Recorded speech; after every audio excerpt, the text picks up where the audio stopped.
finding resources for your small business is actually module number 8 in 9 modules that I developed for my YouTube videos on starting a business. Module number 8 was finding resources for your small business. You've heard me talk about, if you've been with me all morning, you've heard me talk about some of these resources already, but I've put them into a grouping, a specific grouping. By the way, once again, you can listen, view this discussion at youtube.com/smallbizdavid. But better than that, or follow me on Google+. Every YouTube that I create, I put it on Google+. So you can go to google.com. What's the best way to get to my Google+? Google.com/smallbizdavid will probably get you to my Google+ page. If it doesn't, it will get you to the Google search results, and then you can use those to find your way to my Google+ page. At this point, I'm not exactly sure the best way to tell you, unless you go inside Google, go to Google+, and search Small Biz David, and then I not only at Google+, not only do I post all the YouTubes that I do every day, I also post small business information that I don't necessarily do a YouTube about. I might be reading something, I say, geez, I want to share that information, and I put it on my Google+. Actually, I did some real interesting things this morning already on Google+, even before I got to the videos. I have 2 blogs that I read about how important Google Plus is. It's extremely important to me, so go to my Google Plus page and get that information about Google Plus and why it says very clearly why I use it.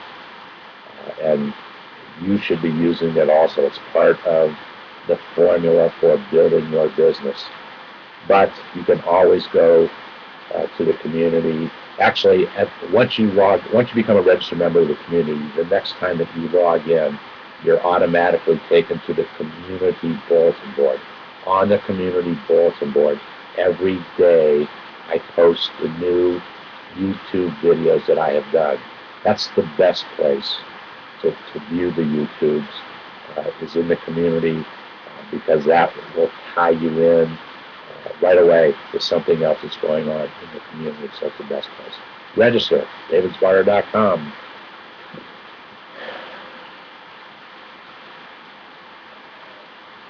Okay, back to resources. You heard me talk already about SBA.gov. It is probably the best resource for small business. I'm the second best. It's the best resource because of the over 4,000 pages of information that is available for your business. Closely related to the SBA is an affiliate organization called SCORE, S-C-O-R-E, Service Corps of Retired Executives, is what SCORE stands for. Most communities have a SCORE chapter in their communities. These are folks who volunteer their time, but they are retired, typically retired executives. SCORE uses folks that people aren't retired, but most of them are, and because they're retired, they have 20, 30, 40 years of business experiences, so they're a valuable source of information. And as I said, most communities have them.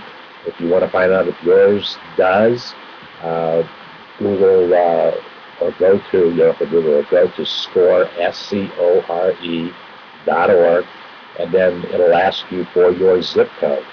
And based upon your zip code, it will tell you where the closest SCORE chapter is. I talked to, actually, I did a YouTube about SCORE last week or the week before, and I actually went to a SCORE meeting in my community on marketing. Not that I was necessarily needed more information or what advice could they give me, but I wanted to learn something. First and foremost, I wanted to learn how is SCORE talking to folks like yourself. What are they saying? What are they talking about?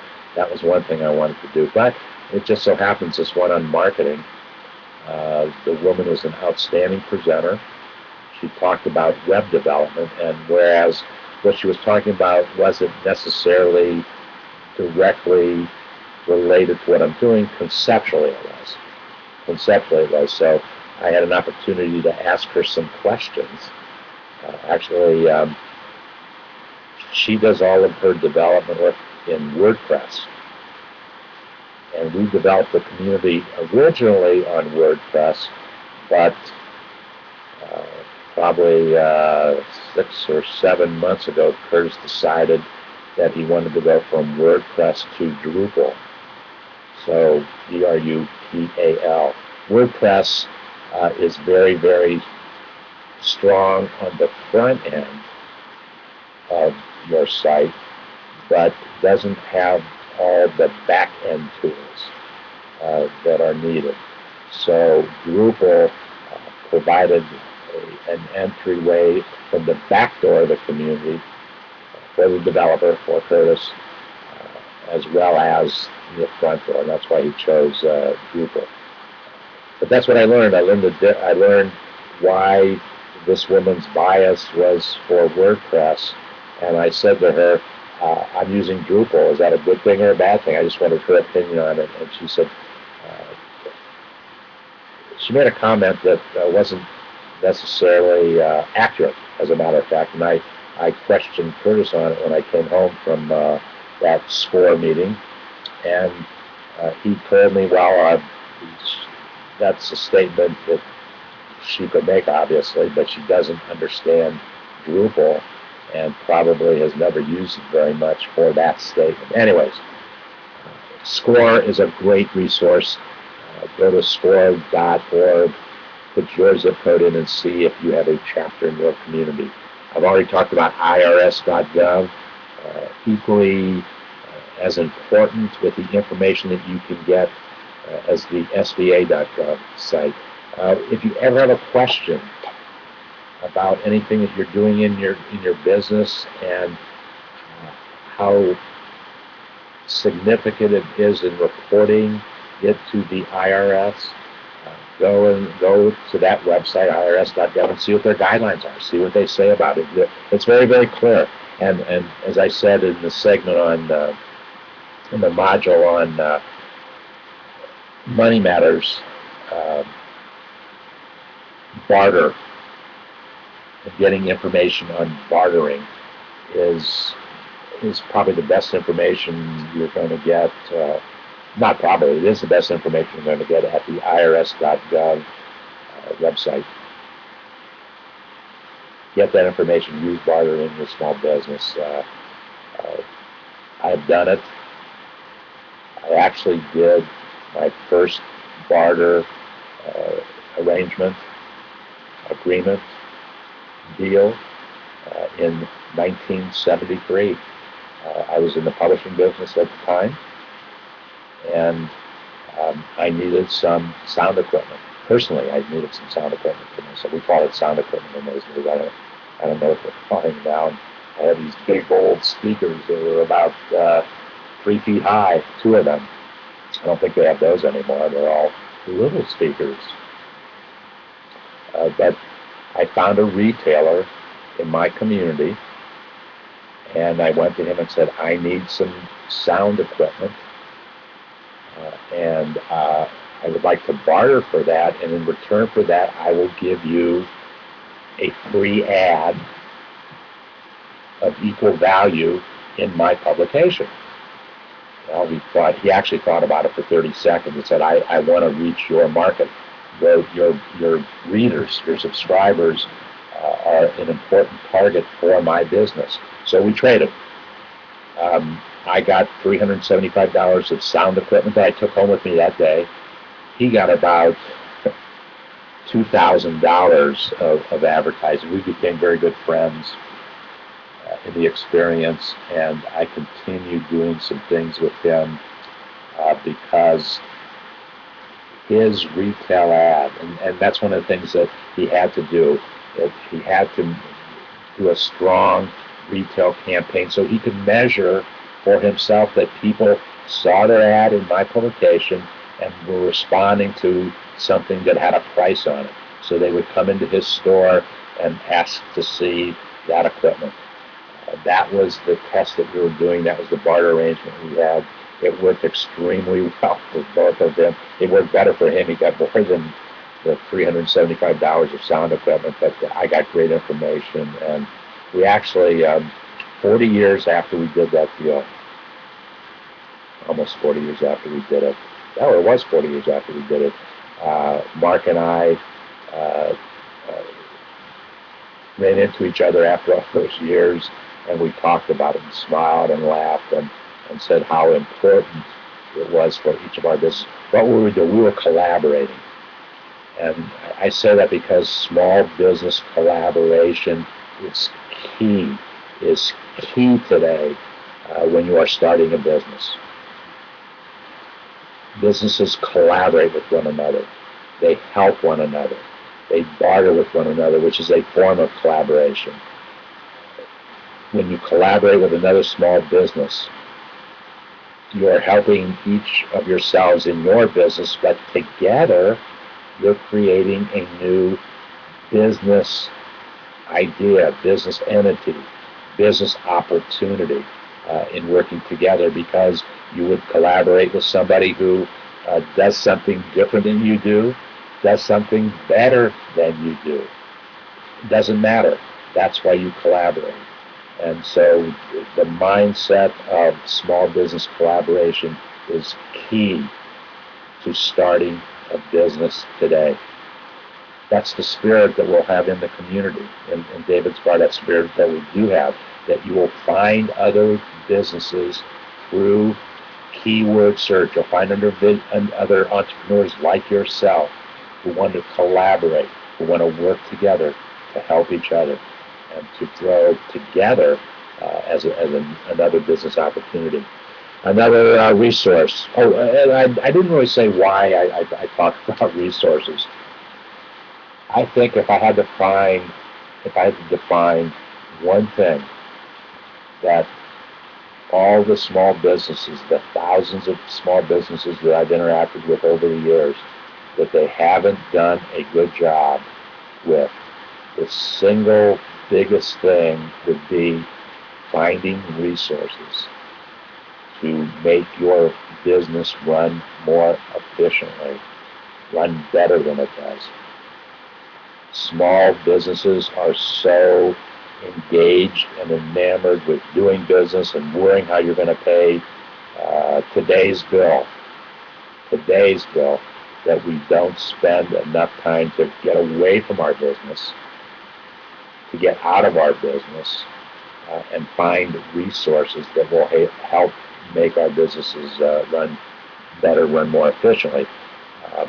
Michael Gerber said this 25 years ago in the E-Myth, and we talk about the E-Myth and we talk about Michael Gerber a lot, that too much time, small business owners spend too much time in their business as opposed to time on their business.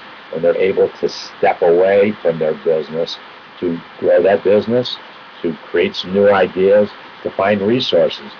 You spend too much time doing it. His premise is, and it's one of the single most important things that I have learned from Michael, one of my mentors. I spent 2.5 days personally with Michael. It'll be 2 years in December in his dreaming room. Before I even spent time in his dreaming room, he very graciously gave me an hour of time as I launched our small business TV. Michael was the very first broadcast that I did at stickam.com. If you were with me then, he was the broadcast, and it was on New Year's Eve that he gave me 1 hour of time. Actually, he was talking about his book. At that time, he was just coming out with a new book, The Most Successful Small Business in the World, with 10 principles. So the timing was perfect for him to come and talk with me about small business. He was called, on the book cover, Inc. magazine, a great resource of information for small business, called him the world's #1 small business guru. During that conversation I had with Michael, I asked him, would he mentor me in becoming the world's #2 small business guru? And he laughed, and he took it on as a task. He said, yes, ask me anything you want and learn and whatever. So I went out to his dreaming room 2 years ago and spent a wonderful almost 3 days with him.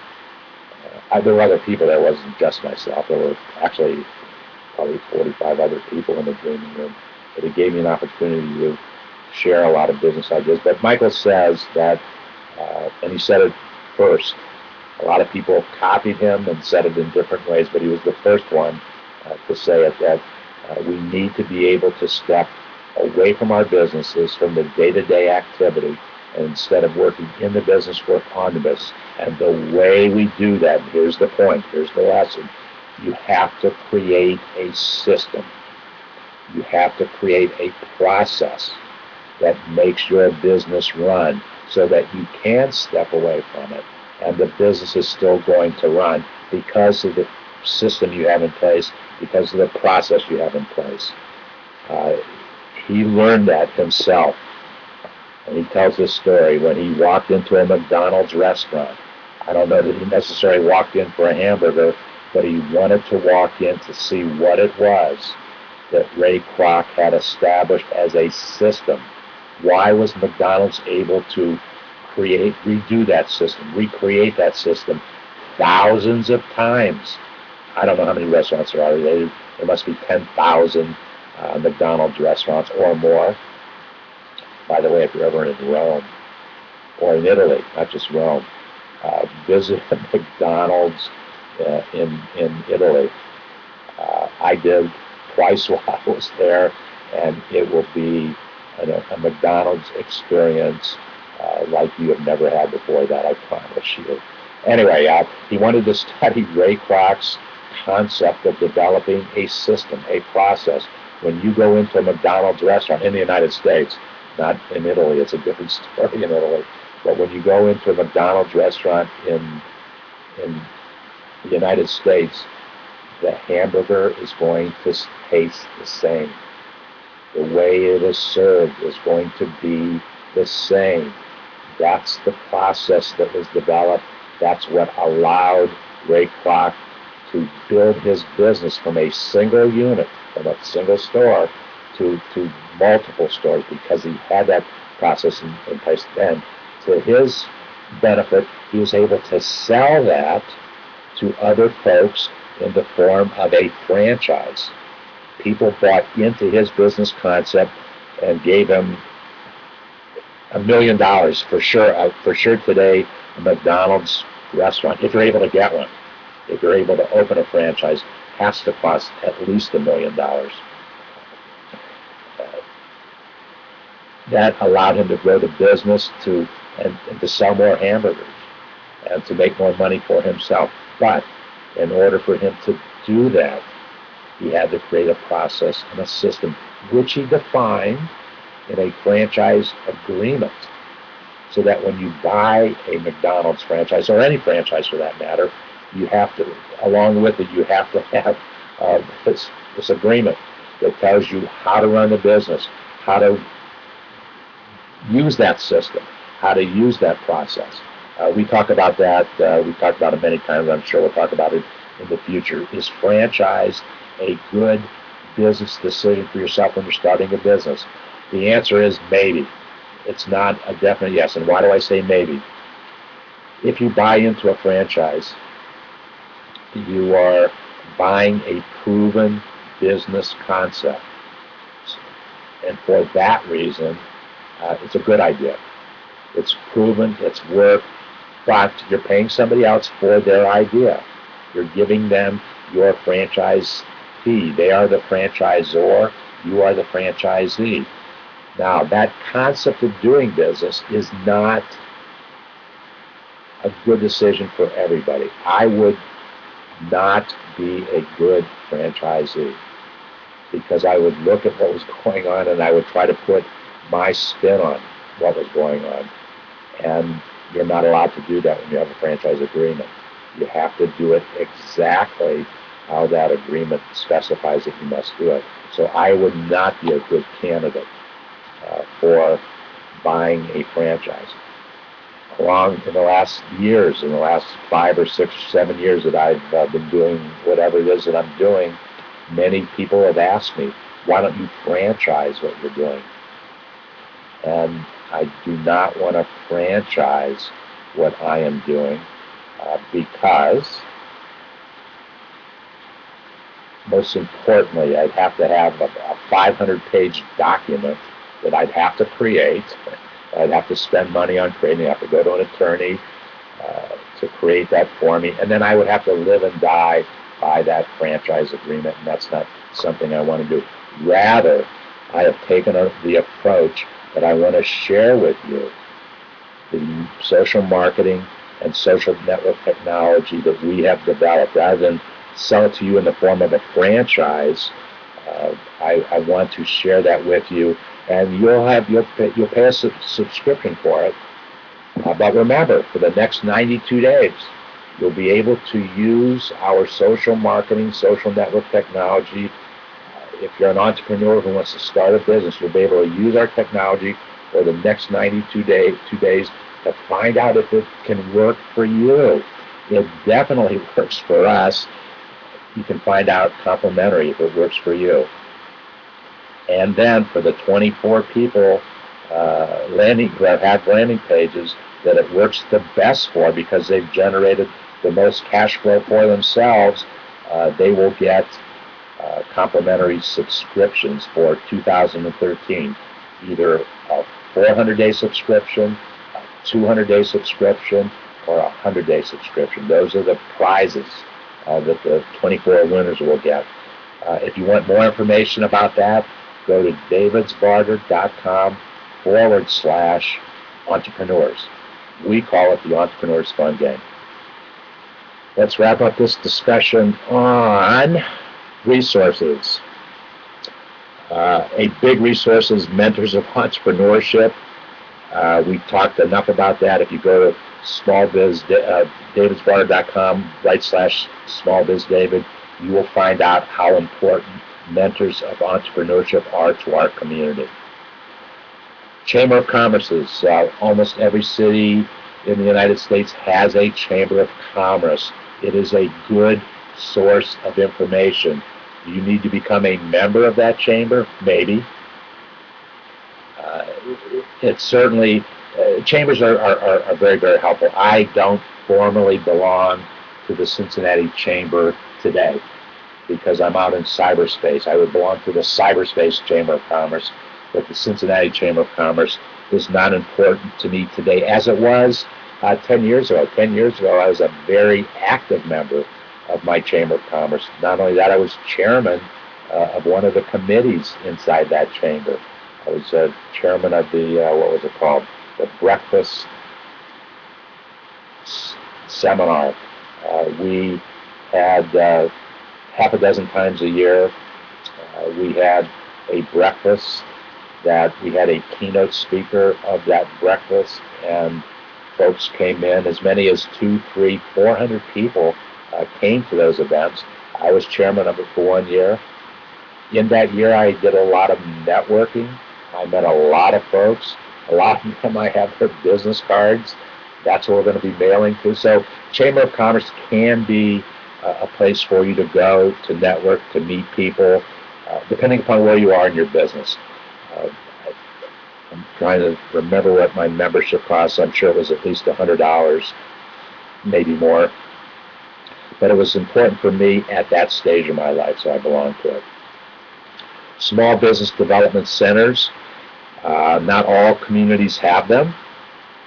Many do. SBDC, Small Business Development Center. It is a part of the Small Business Administration.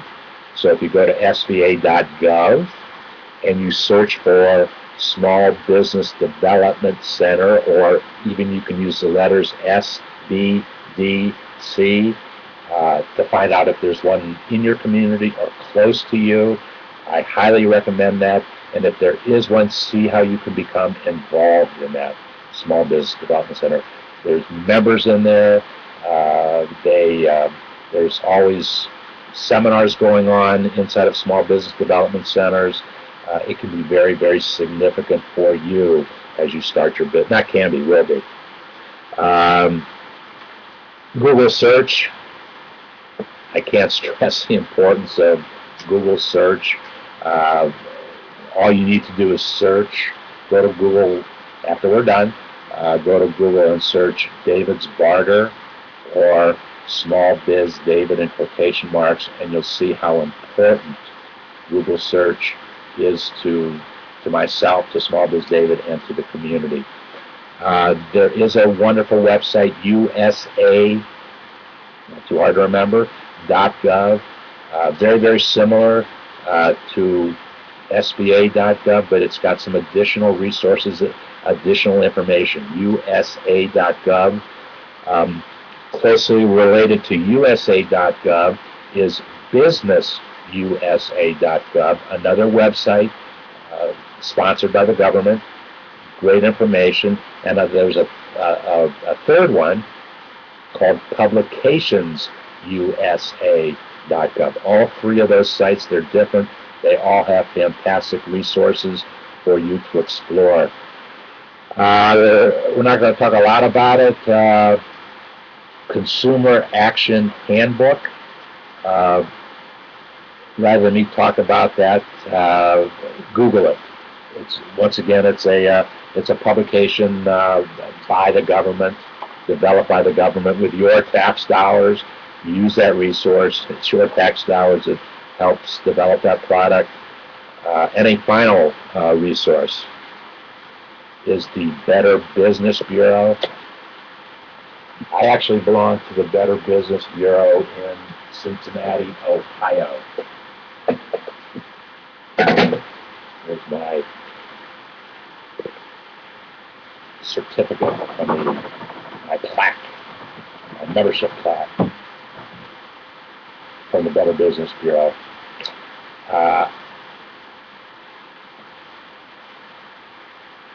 Quite honestly, the reason that I belong to the Better Business Bureau is so that if anybody ever questioned the authenticity of David's Barter, they could go to the Better Business Bureau in Cincinnati, Ohio, and get all the information they need, because I have to constantly supply information to them about the business, and they are monitoring the activity of our business to make sure that we are compliant. When we talk about compliance, compliant with the general rules of doing business. Many communities have Better Business Bureaus. You want to let people know that you are an accredited business. If you, well, it's not as critically important online as it is offline. If you're offline, if you have a storefront, if you're a merchant, if you sell something, if you're a beauty salon, whatever. If you're an offline business, it's very important to have recognition by the Better Business Bureau.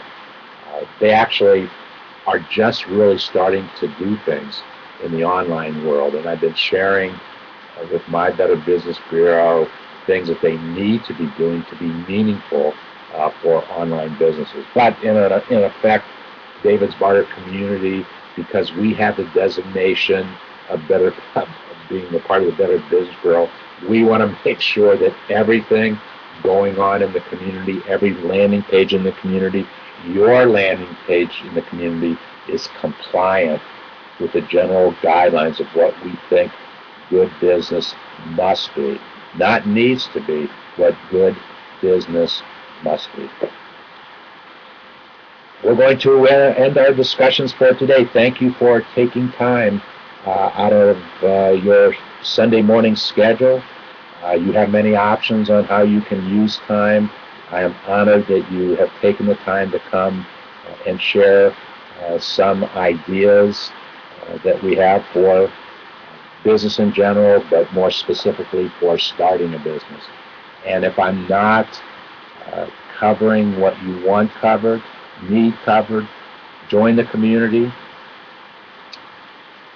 create a community marketing profile, and send a message to me personally. Obviously, it will go to Small Biz David. Send a message to me, ask your question, and I will do my very best to give you an answer. And if I don't have experience in your question, I will head you on to a resource that does have experience in giving you a good answer to your question. My name is Small Biz David. We are live Monday through Fridays, 10 o'clock Eastern Standard Time, 10 a.m. Eastern Standard Time at stickham.com. Thank you for all the Stickham folks who visited with us today. We are at youtube.com/smallbizdavid, but the best way to stay in touch, to learn what we're doing, to start your business, to help you grow your business, is become a member of our community at davidsbar.com. Thank you, and I'll see you the next time, which may very well be the best time.